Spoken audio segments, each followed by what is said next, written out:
Well, I have a statement to read for all of you with respect to the Israeli strike in Doha, and here it is.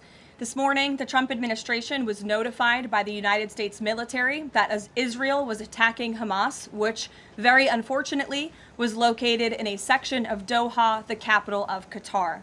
Unilaterally bombing inside Qatar, a sovereign nation and close ally of the United States that is working very hard and bravely taking risks with us to broker peace, does not advance Israel or America's goals. However, eliminating Hamas, who have profited off the misery of those living in Gaza, is a worthy goal. President Trump immediately directed Special Envoy Witkoff to inform the Qataris of the impending attack, which he did. The president views Qatar as a strong ally and friend of the United States and feels very badly about the location of this attack. President Trump wants all of the hostages in Gaza and the bodies of the dead released, and this war to end now.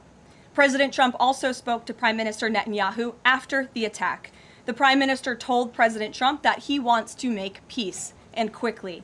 President Trump believes this unfortunate incident could serve as an opportunity for peace. The president also spoke to the Emir and Prime Minister of Qatar and thanked them for their support and friendship to our country. He assured them that such a thing will not happen again on their soil. And to be clear, the president disagrees with the location of the strike and that he passed that along to the Prime Minister Netanyahu. The president just confirmed that in the statement that I just read to you, which I spoke with him about before coming out here. Jackie. Thank you, Caroline. So is the president upset with Netanyahu now? The president made his thoughts and concerns about this very clear, and he spoke again both to Prime Minister Netanyahu and also the Emir and the Prime Minister of Qatar after this attack. And the president has always made it very clear that he wants peace in the Middle East, just like he sought that and accomplished that in his first term. He expects all of our allies and friends in the region, that includes both Qatar and Israel, to seek peace as well. And he wants to see that happen, and he's working with all of our allies in the region to get that done. Are there any consequences, so to speak, for Netanyahu doing this, as it sounds, against the president's wishes, or at least his belief that it was appropriate? Is there going to be any directive from the president to Netanyahu in terms of what's allowed in the future? And also, is there any concern this could jeopardize the Abraham Accords?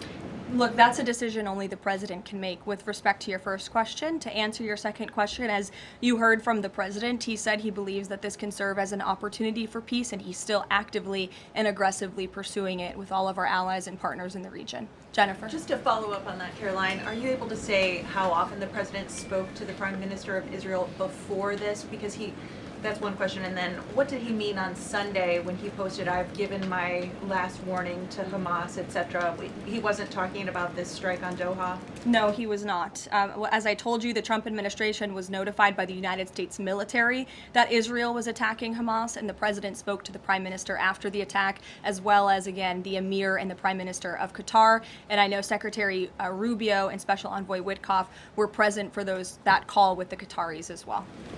Reagan.